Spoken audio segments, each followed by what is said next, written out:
गुलहाए अकीदत के बाद हम एक ऐसे खतीब को आवाज दें जो सिर्फ मैदान खिताबत ही में नहीं बल्कि दुनियाए दरसो तदरीस में मोहताज तारुफ नहीं।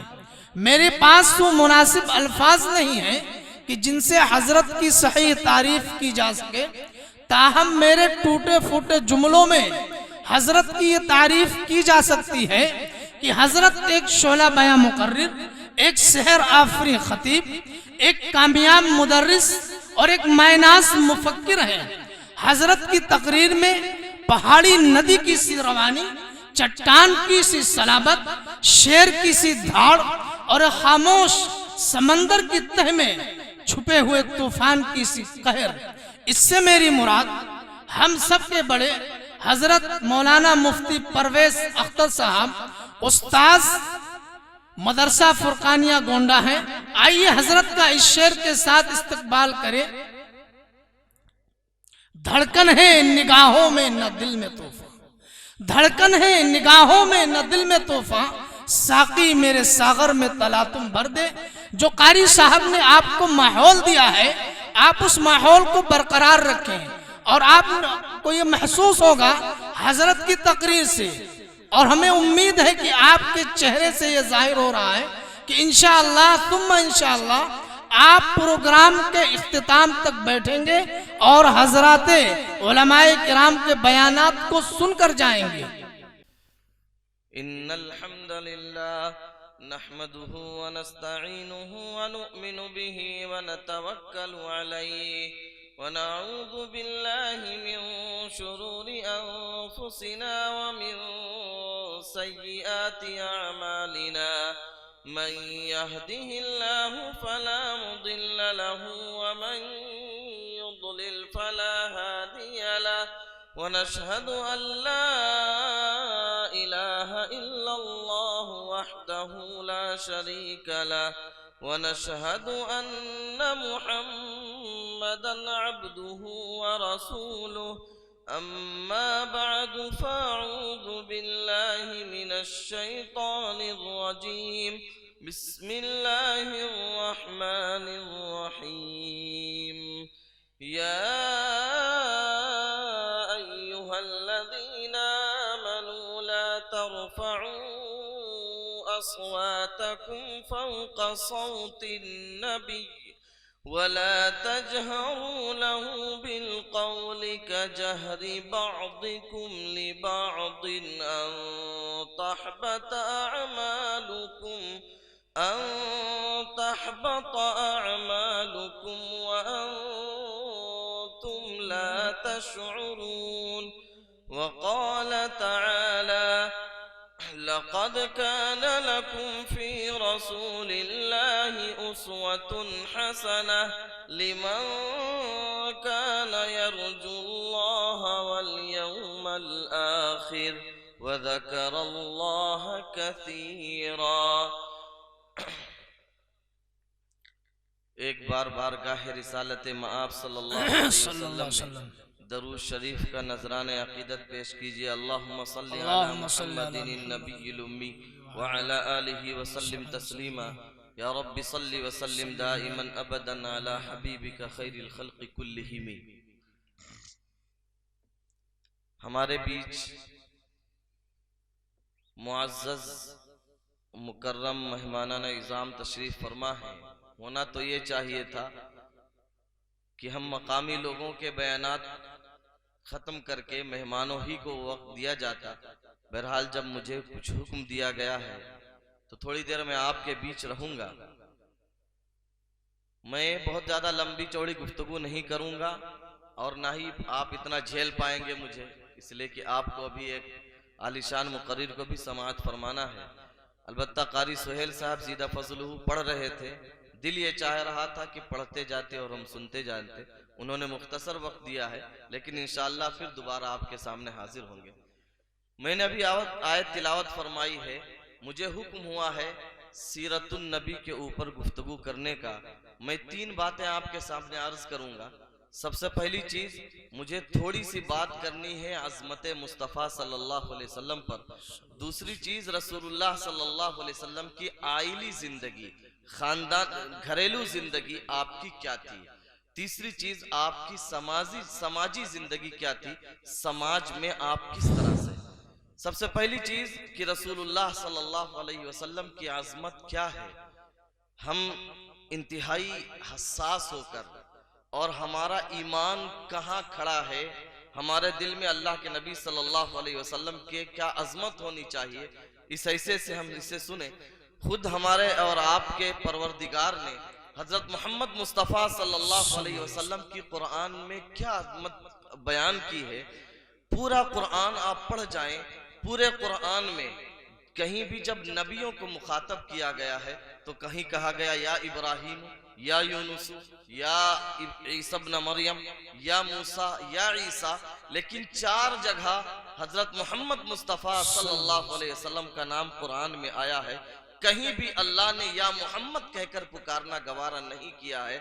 जब भी पुकारा या अय्युहर रसूल, या अय्युहन नबी कहकर पुकारा, ऐ नबी जी, ऐ रसूल मुहतरम, डायरेक्ट नाम के साथ या लगाना भी गवारा नहीं किया। हजरत मोहम्मद मुस्तफ़ा सल्लल्लाहु अलैहि वसल्लम की आज़मत का अंदाजा लगाइए। तमाम नबियों से अल्लाह ने ये अहद लिया है कि अगर रसूलुल्लाह सल्लल्लाहु अलैहि वसल्लम आपके दौर में आ जाते हैं, हालांकि अल्लाह को मालूम था कि उनके पीरियड में उन्हें नहीं आना है, फिर भी ये अहद लिया गया, तो आपके जिम्मे ये फर्ज है कि उन पर ईमान लाएं, उनकी तस्दीक करें, उनकी तायीद करें और उनकी मदद करें। आप कुरान पढ़ें, कुरान में जगह जगह कस्में खाई गई हैं, कहीं जमाने की कस्में, कहीं कयामत की कस्में, कहीं रात की कस्में, कहीं दिन की कस्में। कुरान में किसी शख्सियत की कसम नहीं खाई गई है। एक शख्सियत सिर्फ ऐसी है, हमारे और आपके आका हजरत मोहम्मद मुस्तफ़ा सल्लल्लाहु अलैहि वसल्लम, जिनकी कसम कुरान ने खाई है। कुरान कहता है लअम्रुका इन्नहुम लफी सकरतिहिम यामहून। कुरान ने नबी की किस अजमत का और नबी की आजमत के किस दर्जे का हमसे मुतालबा किया है, अभी जो मैंने सूरह हुजरात की आयतें पढ़ी हैं उससे झलकता है। एक मर्तबा अल्लाह के नबी सल्लल्लाहु अलैहि वसल्लम का दरबार लगा है। आपके दरबार में शेखैन हजरत अबू बकर और हजरत उमर रजी अल्लाह अन्हुमा भी मौजूद हैं। एक कबीले का सरदार किसे बनाया जाए, इस पर गुफ्तगू चल रही है। हजरत अबू बकर ने कहा इनको बना दिया जाए, हजरत उमर ने कहा इनको बना दिया जाए, एक ने कहा काका इब्न माबद को बना दिया जाए, दूसरे ने कहा अकरा इब्न हाबिस को बना दिया जाए। ये बात हो रही थी कि हजरत अबू बकर और हजरत उमर की आवाज नबी की आवाज से बुलंद हो गई। अल्लाह को यह अदा पसंद नहीं आई।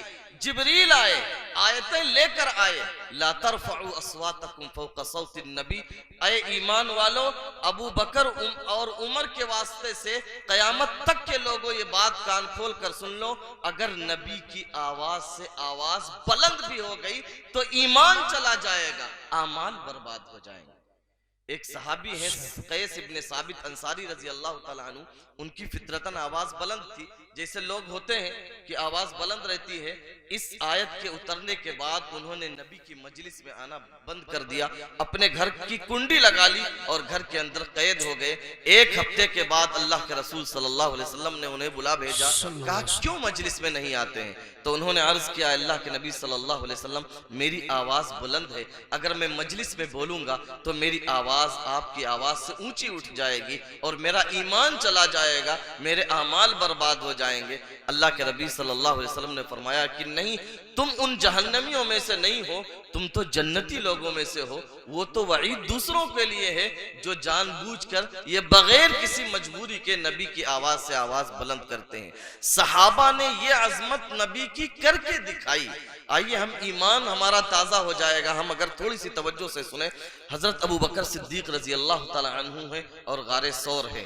आपने बारहा सुना है कि गारे सौर में जब हजरत अबू बकर सिद्दीक रजी अल्लाह अन्हु दाखिल हुए हैं तो जगह जगह सुराख थे, उनके पास जो कपड़ा था उसे चीर कर उन्होंने सुराख में लगा दिया। जब एक सुराख बच गया तो हजरत अबू बकर सिद्दीक रजी अल्लाह ताला अन्हु ने उस पर पैर रख लिया। फिर आप सल्लल्लाहु अलैहि वसल्लम को आवाज दी, आकाए दो जहां जहां ताजदार मदीना अहमद मुज्तबा मोहम्मद मुस्तफ़ा सल्लल्लाहु अलैहि वसल्लम हजरत अबू बकर की गोद में सो गए। इत्तिफाक से जिस सुराख पर हजरत अबू बकर सिद्दीक रजी अल्लाह तआला अन्हु ने पैर रखा था, उसी सुराख से किसी जहरीले जानवर ने आपको डस लिया। हजरत अबू बकर को दर्द की शिद्दत बेपनाह हुई, लेकिन आपने ये सोचकर कि मेरी गोद में कायनात का सरदार आराम फरमा है, अगर मैं हरकत करूंगा तो नबी की आंखें खुल जाएंगी। हजरत अबू बकर सिद्दीक रजी अल्लाह तआला अन्हु बर्दाश्त करते रहे, लेकिन जब दर्द बर्दाश्त से बाहर हुआ तो आंसू की शक्ल में हजरत अबू बकर सिद्दीक की आंखों से गिरा और आपके चेहरे को होते हुए नबी अकरम सल्लल्लाहु अलैहि वसल्लम के चेहरे पर आ गिरा। आप सल्लल्लाहु अलैहि वसल्लम उठे और आपने कहा, अबू बकर क्या बात है? तो हजरत अबू बकर सिद्दीक रजी अल्लाह तआला अन्हु ने अर्ज किया कि अल्लाह के नबी सल्लल्लाहु अलैहि वसल्लम किसी जानवर ने डस लिया है। आपने अपना थूके मुबारक, लुआब मुबारक लगाया हजरत अबू बकर के पैर पर, पैर सही हो गया। आपने पूछा, अबू बकर मुझे जगह, आपने कहा अबू बकर मुझे जगह क्यों नहीं दिया था, या मुझे उठा क्यों नहीं दिया था? तो हजरत अबू बकर ने जवाब दिया, अल्लाह के नबी अगर हरकत करता तो आपकी नींद खुल जाती। अब यानी अबू बकर ये कहना चाह रहे थे कि अबू बकर का दम निकल जाए तो गवारा है, लेकिन महबूब की नींद खुल जाए ये अबू बकर को गवारा नहीं है। हजरत उमर इब्नुल खत्ताब रजी अल्लाह तआला अन्हु का दौर है। आज जितने एरिए में 15 आजाद मुल्क आबाद हैं, हजरत उमर तने तनहा उतने बड़े एरिए के हुक्मरान थे, जिन्हें देखकर शैतान भी कांप जाता हो, रास्ता बदल दिया करता हो। वो उमर जिनके दौर में उनके घोड़े बैक वक्त ईरान और फारस के, रूम और फारस के दरियाओं का पानी पी रहे हों, वो अबू बकर बैतुल मक़दिस और फलस्तीन की चाबी, वो उमर जिनके हवाले फलस्तीन की चाबी दी जा रही हो। हजरत उमर रजी अल्लाह तआला अन्हु के दौर में मस्जिद नबवी में सहाबा के परनाले निकले हुए थे, उन्होंने सबके परनाले तोड़वा दिए। हजरत अब्बास रजी अल्लाह तआला अन्हु का परनाला भी था, हजरत अब्बास का भी परनाला तोड़वा दिया। हजरत अब्बास आए और सख्त लहजे में कहा कि उमर, तुमने ये परनाला तोड़ दिया, तुम्हें मालूम है कि ये परनाला किसने लगाया है? इस परनाले को नबी ने अपने हाथों से लगाया है। हजरत उमर रोने लगे और हजरत अब्बास से कहा कि अब्बास झुक गए, मेरी पीठ पर चढ़ जाओ। वो उमर जो 15 आजाद मुल्कों का हुक्मरा है, वो कह रहा है मेरी पीठ पर चढ़ जाओ और उमर के कंधे पर पैर रखकर वो परनाला लगा दो, इसलिए कि इस परनाले को निस्बत मेरे नबी से हासिल है। हजरत उस्मान गनी रजी अल्लाह तआला अन्हु ईमान लाए हैं। ईमान लाने के बाद नबी का एहतराम का आलम यह है, जलालुद्दीन सियूती ने तारीखुल खुलफा में लिखा है, उस्मान गनी रजी अल्लाह तआला अन्हु ने ईमान लाने के बाद कभी भी अपना दाहिना हाथ अपनी शर्मगाह पर नहीं लगाया। वो कहा करते थे, जिन हाथों से मैंने नबी के हाथ पर बैअत की है, अब उन हाथों को मैं शर्मगाह पर लगा दूं, मेरा ज़मीर गवारा नहीं करता है।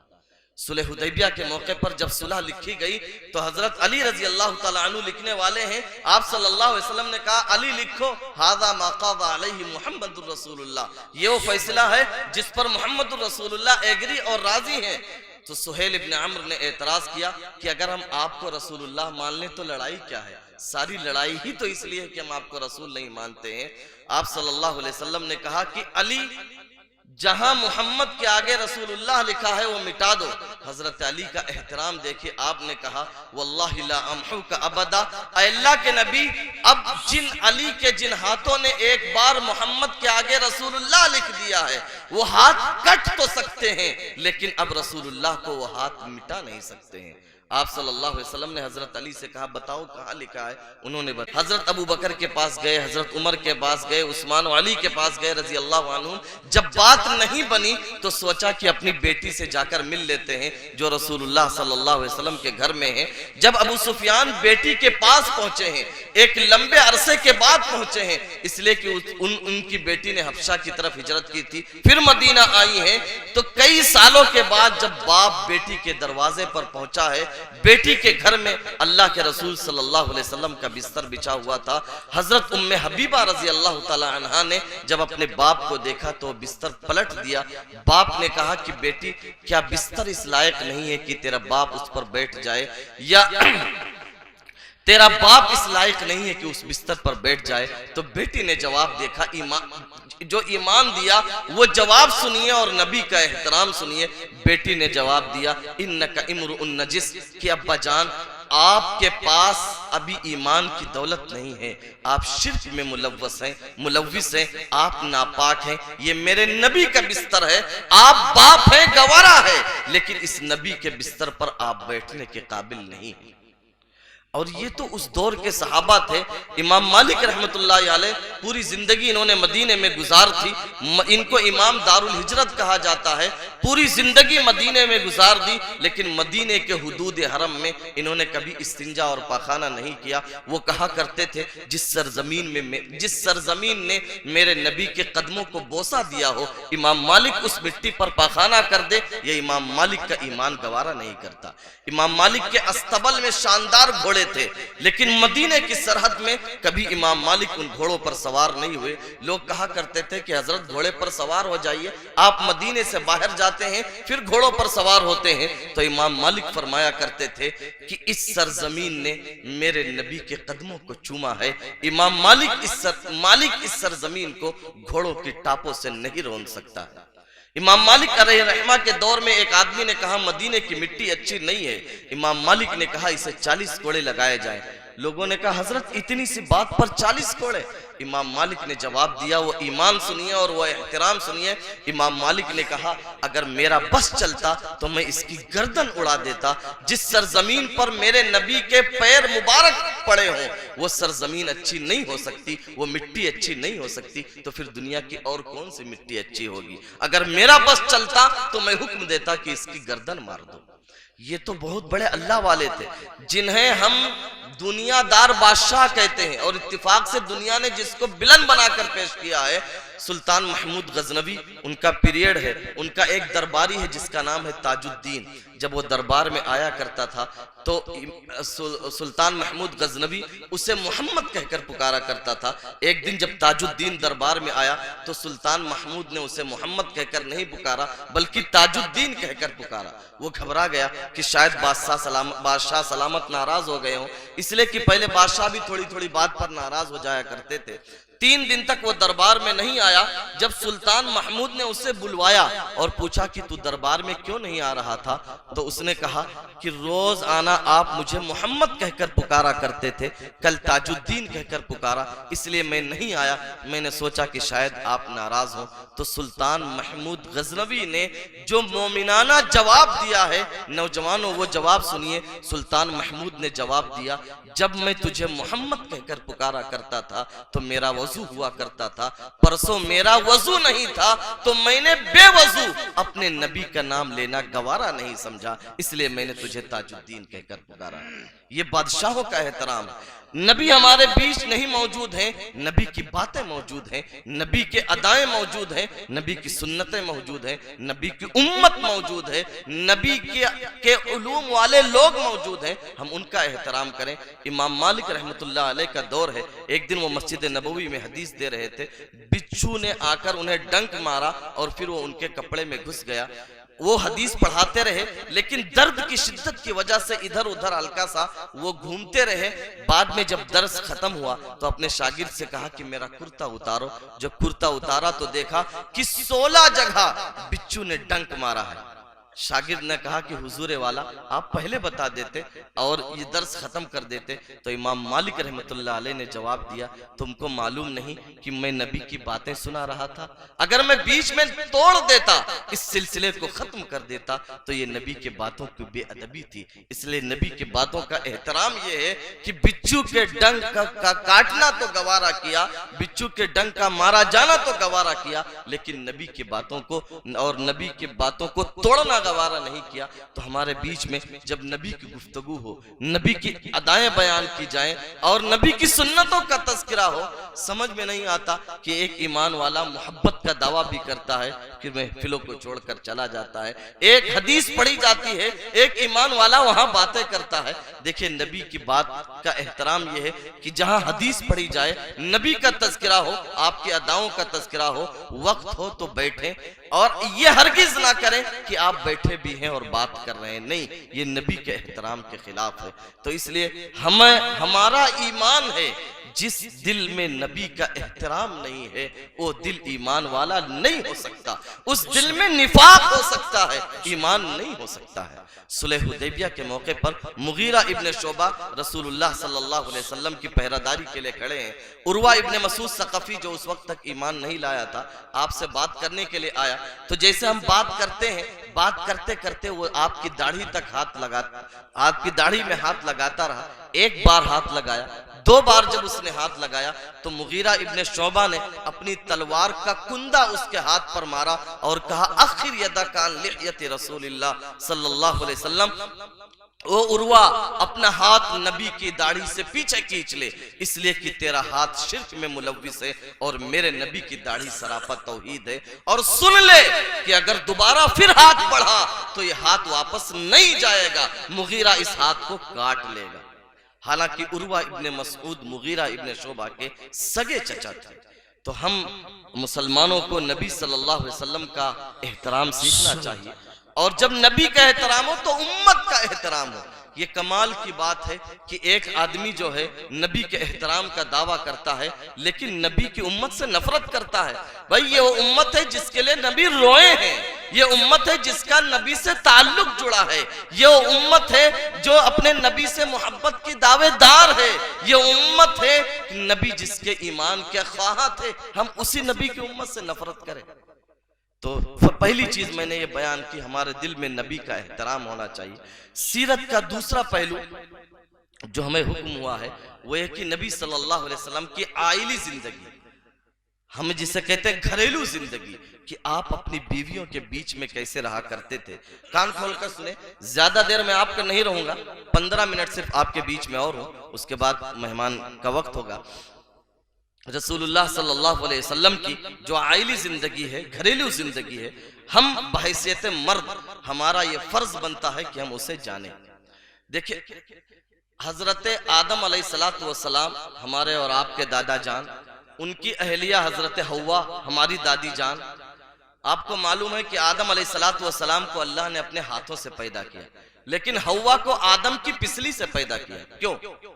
भाई जो अल्लाह आदम को मिट्टी से पैदा कर सकता है, अपने हाथों से बना सकता है, तो उनका जोड़ा हजरत हव्वा को तो भी अपने हाथों से बना सकता था, लेकिन अल्लाह ने आदम को अपने हाथों से बनाया और हव्वा को आदम से पैदा किया, दुनिया को बताने के लिए कि मर्द और औरत में हम आहंगी होनी चाहिए, यकसानियत होनी चाहिए, मिजाज मिलना चाहिए, वरना जिंदगी अचीरन हो जाएगी। अरबी में बीवी को जौज बोलते हैं, हालांकि जौज का तर्जमा बीवी नहीं है, जौज का तर्जमा जोड़ा है, जिसे अंग्रेजी में हम पियर कहते हैं। जैसे ट्रैक्टर के 2 पहिए होते हैं, पिछले पहिए अगर दोनों बराबर ना हो तो ट्रैक्टर नहीं चलेगा, एक्का के 2 पहिए हैं अगर बराबर हो तो नहीं चलेगा। तो ये जोड़ा बोले जाते हैं, पियर बोले जाते हैं, जोज बोले जाते हैं। ऐसे मियाँ और बीवी के दरमियान यकसानियत होनी चाहिए, हम आहंगी होनी चाहिए, मिजाज का मिलना चाहिए। अगर ये दोनों पहिए नहीं मिल पाएंगे तो फिर जिंदगी की गाड़ी नहीं चल पाएगी और जो आने वाली नस्लें हैं वो बर्बाद हो जाएगी। अल्लाह के रसूल सल्लल्लाहु अलैहि वसल्लम की जो कामयाब लाइफ है और घरेलू जिंदगी है, उसके पीछे सिर्फ 2 राज। सबसे पहली चीज, दूसरों के मिजाज की रियायत, बहुत अहम बात है, दूसरों के मिजाज की रियायत। दूसरी बात दूसरों के हुकूक की अदायगी। अल्लाह के रसूल सल्लल्लाहु अलैहि वसल्लम ने हमेशा दूसरों के मिजाज की रियायत की है। अगर हम ये सीख जाएं कि दूसरों के मिजाज की रियायत करेंगे, कभी लफड़े नहीं हो सकते, कभी तलाक नहीं हो सकती, कभी झगड़ा नहीं हो सकता। आपको मालूम है कि अल्लाह के रसूल सल्लल्लाहु अलैहि वसल्लम ने बेपनाह चीजें पसंद की हैं। आपको ठंडा पानी पसंद था, आपको गोश्त में फला चीजें पसंद थी, लेकिन कोई एक वाकया हमें दिखा दीजिए कि अल्लाह के रसूल सल्लल्लाहु अलैहि वसल्लम ने कभी अपने घर वालों से फरमाइश करके अपनी पसंद का खाना पकवाया हो। नहीं, जो घर में पकता था वो खा लेते थे, जो अच्छा नहीं लगता था उसे छोड़ दिया करते थे। माआबा रसूलुल्लाह सल्लल्लाहु अलैहि वसल्लम तामन कत्तु, अल्लाह के नबी सल्लल्लाहु अलैहि वसल्लम ने किसी खाने में कभी ऐब नहीं लगाया। क्यों? बज़ाहिर छोटी सी बात है। ऐब इसलिए नहीं लगाया कि औरत ने आग के सामने तप कर खाना बनाया है। अगर मैं झुंझला गया कि इसमें नमक तेज है, इसमें मिर्च तेज है, इसमें तेल ज्यादा हो गया, तो सिर्फ मेरी जबान से तो 2 लफ्ज अदा हुए हैं, लेकिन वो जो आबगीना है, वो जो शीशे का बर्तन है औरत की शक्ल में, उसका पूरा वजूद टूट जाएगा कि मैंने कितनी मेहनत से खाना बनाया और इसने थोड़ी सी बात गवारा नहीं की। इसलिए अल्लाह के रसूल सल्लल्लाहु अलैहि वसल्लम ने कभी किसी खाने पर ऐब नहीं निकाला। आपको मालूम है कि अल्लाह के रसूल सल्लल्लाहु अलैहि वसल्लम ने ससुराली रिश्तों को गाली देने से और बुरा भला कहने से मना किया है। क्यों? आप गौर करो, एक औरत 25 साल अपने माँ बाप के पास रहकर आती है, अगर शौहर उसके सामने उसके माँ बाप को गाली देगा, वो आपके घर की नौकरानी तो हो सकती है, लेकिन बहू बनकर कभी जिंदगी नहीं गुजार सकती। वो तन्हाई में सोचती है कि मेरे माँ बाप ने कितनी मशक्कत से मुझे पाला था, ये नालायक उन्हीं को गाली दे रहा है। इसलिए वो कभी आपको दिल से चाह नहीं सकती। वो चाहने का नाटक तो कर सकती है इसलिए कि मजबूर है, लेकिन आप उसका दिल कभी नहीं जीत सकते हैं। इसलिए अल्लाह के रसूल सल्लल्लाहु अलैहि वसल्लम ने ससुराली रिश्तों को बुरा भला कहने से मना फरमाया। आप सल्लल्लाहु अलैहि वसल्लम 10 लाख मुरब्बा मील के हुक्मरां हैं, इस उम्मत के नबी हैं। आप अगर चाहें तो ओहद पहाड़ भी सोने का बन जाए, एक इशारा करें तो कैसरों किसरा की सल्तनत लरस जाए, कांप जाए, आपके दीवाने आपके इशारों पर गर्दन कटा दें। लेकिन इसके बावजूद आपका घरेलू आलम यह है कि आप घर में जाते हैं, झाड़ू लगा देते हैं, अगर जूता चप्पल टूट गया है तो टाक देते हैं, अगर बकरी का दूध नहीं निकाला गया है तो आप दूध निकाल देते हैं, बाजार से सौदा सलफ ला देते हैं। आप इस तरह बैठकर खाते हैं जिस तरह गुलाम बैठकर खाता है। आप सल्लल्लाहु अलैहि वसल्लम फरमाते आकुलु कमा याकुलुल अब्द, मैं घर में इस तरह खाना खाता हूं जिस तरह एक गुलाम बैठकर खाना खाता है। आप सल्लल्लाहु अलैहि वसल्लम की घरेलू जिंदगी का आलम यह है कि आप तहज्जुद की नमाज पढ़ रहे होते हैं, अम्मा आयशा सो रही होती है, अम्मा आयशा के पैर आप सल्लल्लाहु अलैहि वसल्लम के पास आ जाते हैं सजदे की जगह, आप धीरे से पीछे कर देते हैं, फिर तहज्जुद पढ़ने लग जाते हैं। अगर हम और आप होते तो अगर एक दिन तहज्जुद पढ़ ले तो तूफाने बदतमीजी हम खड़ा कर देंगे, पूरे घर को जगा देंगे, शोर मचा देंगे, अरे मैं तहज्जुद पढ़ता हूं, तुम लोग पढ़े सोते रहता हूं। और इत्तिफाक से अगर बीवी का पैर सजदे की जगह आ जाए तो हम बांका रखकर उसको काट देंगे, चाकू से बीवी का पैर ही काट देंगे, इससे कम पर हम राजी नहीं होंगे। अल्लाह के रसूल सल्लल्लाहु अलैहि वसल्लम नमाज पढ़ रहे हैं, अम्मा आयशा सो रही हैं, आप नहीं कह रहे हैं कि उठ जाइए, आप पढ़ रहे हैं, जब उनकी मर्जी होगी उठ जाएंगी, सजदे की जगह पैर आता है तो प्यार से हटा देते हैं। एक जो है पॉइंट की बात बोलूं, अगर बुरा ना माने, हमारे हाफिज मुजफ्फर साहब बैठे हैं, नेक लोगों की जब आदमी नेकी की तरफ माइल होता है, बुरा मत मानिएगा, मैं किसी को नहीं कह रहा हूं, एक आम बात कह रहा हूं, जब आदमी नेकी की तरफ माइल होता है तो उसकी घरेलू जिंदगी बिगड़ जाती है। क्यों? अक्सरियत आप देख लीजिए, इल्ला माशाअल्लाह 98% आपको नेक लोग ऐसे मिलेंगे जिनकी घरेलू जिंदगी तबाह है, बर्बाद है। वो बाहर नेक है लेकिन अपनी बीवी का जालिम है, अपने बच्चों पर जुल्म करता है। क्यों? वजह यह है कि हमने नेकी को योगा समझ लिया, किसी से बोलना नहीं, ओ हटो बच्चों हजरत जिक्र कर रहे हैं, कोई करीब नहीं आ सका। यार हम नबी से ज्यादा नेक हो सकते हैं, नबी तहज्जुद पढ़ रहे हैं और एक कौल के मुताबिक तहज्जुद आप पर फर्ज था, और फिर भी हजरत आयशा रजी अल्लाह तआला अन्हा का पैर आता है, आप हटा देते हैं। हजरत आपके घरेलू आलम यह है, हजरत सफिया के यहाँ से एक खाना बनकर आया, बहुत अच्छा खाना था, लेकिन बारी हजरत आयशा की थी। जब वो प्याले में खाना बनकर आया, हजरत आयशा ने हाथ मारा, वो प्याला दूर जाकर गिरा। आप अंदाजा लगा सकते हैं ये नबी का घर है, वो नबी जिसके इशारों पर सहाबा जान कुर्बान कर दे, उस नबी के हाथ से प्याला छूट जाता है, दूर जाकर गिरता है। आप सल्लल्लाहु अलैहि वसल्लम प्याले को उठाते हैं, मुस्कुराते हैं, अम्मा आयशा से फरमाते हैं, आयशा तुम्हें इसका बदला देना पड़ेगा। वहां आयशा का भी हक था कि वो सख्ती करें, इसलिए कि बारी उनकी थी।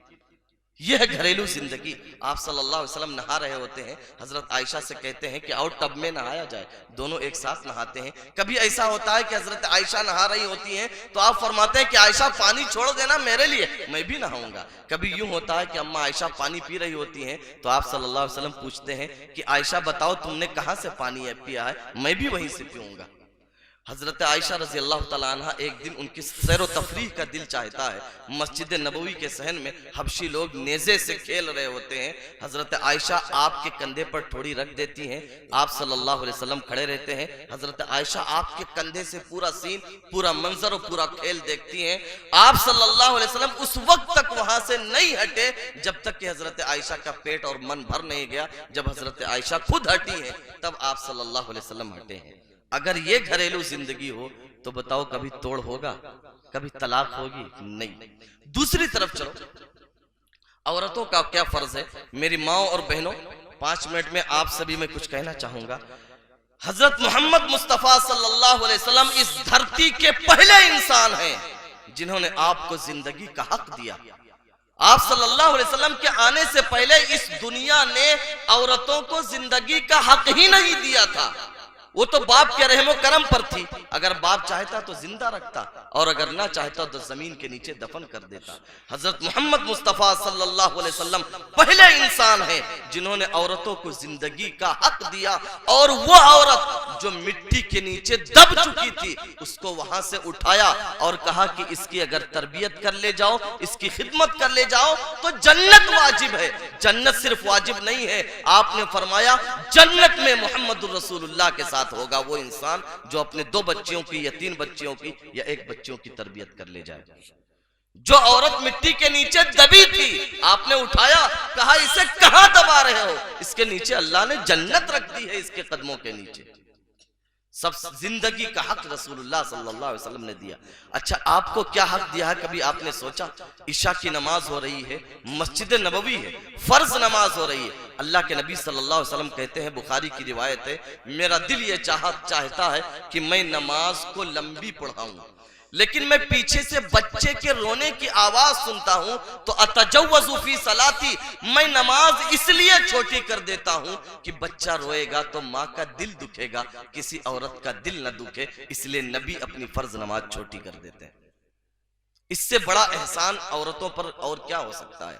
दूसरा हक, अगर दुनिया नबी से पहले औरत को जिंदा रखती भी थी तो सिर्फ लौंडियां और बांदी बनाकर, या तो वो शराब खानों की साकिया हुआ करती थी, शराब पिलाया करती थी, या तो फिर वो जो है वो बदकारी के जो अड्डे हुआ करते थे वहां औरत मिला करती थी। अल्लाह के रसूल सल्लल्लाहु अलैहि वसल्लम जब इस दुनिया में आए तो आपने औरत को जिंदगी के हक के साथ साथ इजहारे राय का हक दिया।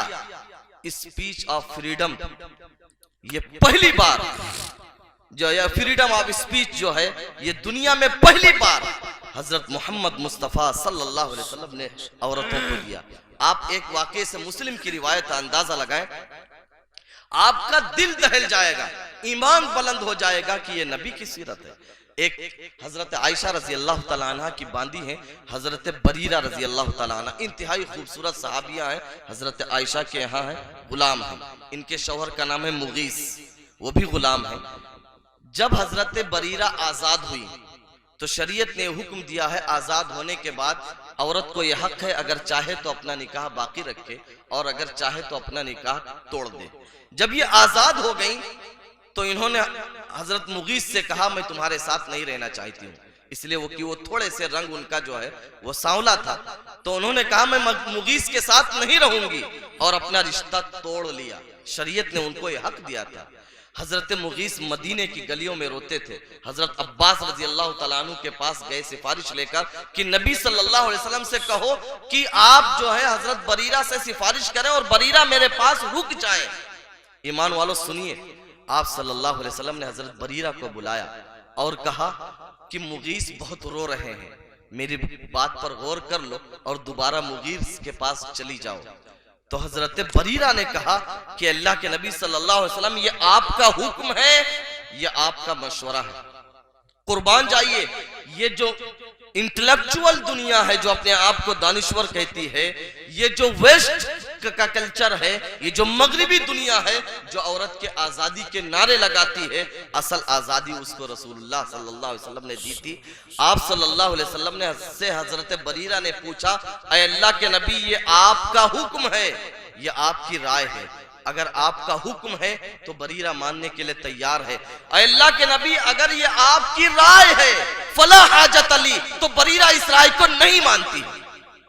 दुनिया सोच नहीं सकती कि वो बरीरा जो आयशा के टुकड़ों पर पली हो, वो बरीरा हजरत जनाबे मोहम्मद रसूलुल्लाह सल्लल्लाहु अलैहि वसल्लम से कहती हैं कि अल्लाह के नबी अगर ये आपकी राय है तो मैं नहीं मानती हूँ, मुझे अपनी राय प्यारी है।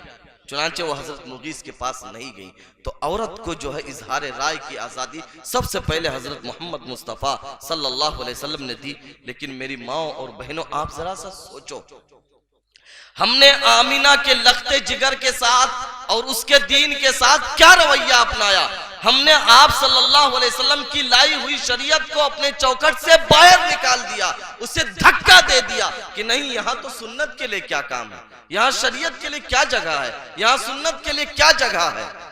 आज शादी और ब्याह देख लो, शायद हमारी औरतों के मजमे को देखकर बाहर वाला और दूसरे धर्म का आदमी कभी नहीं कह सकता है कि ये मुसलमान की औरतें हैं। अगर शादी के मजमे में एक बुरके वाली आ जाए तो वो बेचारी अपने आप को कोसती है कि यहाँ तो सारी बेपर्दा है, मैं क्यों बुरके में आ गई। हालांकि होना ये चाहिए था कि मामला उल्टा हो, जो बगैर बुरके के आई है वो शर्मिंदगी महसूस करे कि मैं इन बापर्दा खातून में बेपर्दा क्यों आई हूँ। लेकिन मामला बिल्कुल उलट गया है।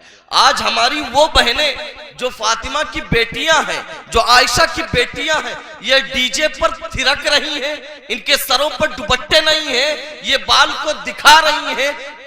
इनको ये मालूम नहीं कि गुस्ल का तरीका क्या है, इनको ये मालूम नहीं कि वजू में कितने फर्ज है, इनको ये मालूम नहीं कि हमारे नबी सल्लल्लाहु अलैहि वसल्लम का नाम क्या था, आपके अब्बा अम्मा का नाम क्या था, आपके दादा दादी का नाम क्या था, आपकी नाना नानी का नाम क्या था, आपकी बीवियां कितनी थी, आपका निकाह किन किन से हुआ, आपकी सबसे चहेती और लाडली बीवी कौन थी, नहीं मालूम। हमने धक्का देकर निकाल दिया। इसलिए मेरी माओ और बहनों, जब जब उम्मत पर हालात आए हैं तो सिर्फ और सिर्फ आपके कंधों ने सहारा दिया है। अब भी ये उम्मत जो है बांझ नहीं हुई है। आज फिर आपकी गोद से दोबारा फिर उमर इब्नुल खत्ताब पैदा हो सकते हैं, दोबारा फिर खालिद इब्ने वलीद जन्म ले सकते हैं, दोबारा फिर मोहम्मद बिन कासिम उठ सकते हैं, दोबारा फिर ख्वाजा मोइनुद्दीन चिश्ती और निजामुद्दीन औलिया पैदा हो सकते हैं। बशर्त इतनी है कि आप ठान लें कि हमें मोहम्मद रसूलुल्लाह सल्लल्लाहु अलैहि वसल्लम की दीन पर साबित कदम रहना है, जमना है। दुनिया पागल कहे जब भी जमना है, और दुनिया अगर अक्लमंद कहे जब भी जमना है। एक आखिरी बात कहकर मैं अपनी बात खत्म करता हूं। आप ही की एक कहानी है। मक्का में एक खातून है सुमैया जिसका नाम है। वो शुरू दौर में अल्लाह के रसूल सल्लल्लाहु अलैहि वसल्लम पर ईमान ले आती हैं। पहले ईमान लाने से पहले अबू जहल के घराने की वो गुलाम रही हैं, बांधी रही हैं। लेकिन जब ईमान लाती हैं तो अबू जहल का पूरा खानदान इतना सताता है कि कभी उन्हें रस्सियों में जकड़ा जाता है, कभी धूनी दी जाती है, कभी रेत पर लिटाया जाता है, कभी पत्थरों से उन्हें मारा जाता है। रोजाना वो थक हार कर अपने घर में पहुंचती हैं, यानी सुबह अपने घर से निकलती हैं। इसलिए क्यों? इसलिए नहीं कि घर का चूल्हा जलेगा, इसलिए कि मोहम्मद रसूलुल्लाह सल्लल्लाहु अलैहि वसल्लम का लाया हुआ दीन हरा भरा रहेगा। इसलिए वो घर से निकलती हैं और अपने ऊपर जुल्म और सितम सहती हैं। एक दिन जब हजरत सुमैया रजी अल्लाह तआला अन्हा मार खाकर अपने घर को शाम को लौटी हैं तो अबू जहल वहां भी पहुंच गया और अबू जहल ने आपको सुतून से बांध दिया और आपके लड़के के सामने, हजरत अम्मार के सामने और उनके शौहर हजरत यासिर के सामने हजरत सुमैया के सारे कपड़े उतार दिए। एक औरत समझ सकती है कि अगर जवान बेटे के सामने उसे नंगा कर दिया जाए तो फिर उसके जमीर का क्या आलम होगा। जब नंगा कर दिया, मादरजाद नंगा, तो अबू जहल ने कहा अब तो मोहम्मद का इनकार करती है। हजरत सुमैया ने अबू जहल के मुंह पर थूक दिया और कहा अबू जहल अगर तू मर जाए, मरकर दोबारा फिर जिंदा हो, जब भी मैं मोहम्मद का इनकार नहीं कर सकती। अबू जहल ने तेश में आकर एक बर्छा मारा जो उनकी शर्मगाह में लगा और वो शहीद हो गई। मेरी माओ और बहनों, ये पूरी दुनिया अबू जहल से भर चुकी है। आज जरूरत इस बात की है कि आप एक बार फिर सुमैया का किरदार निभा दें। इंशाअल्लाह दुनिया हार मान लेगी। वमा अलैना इल्लल बलाग।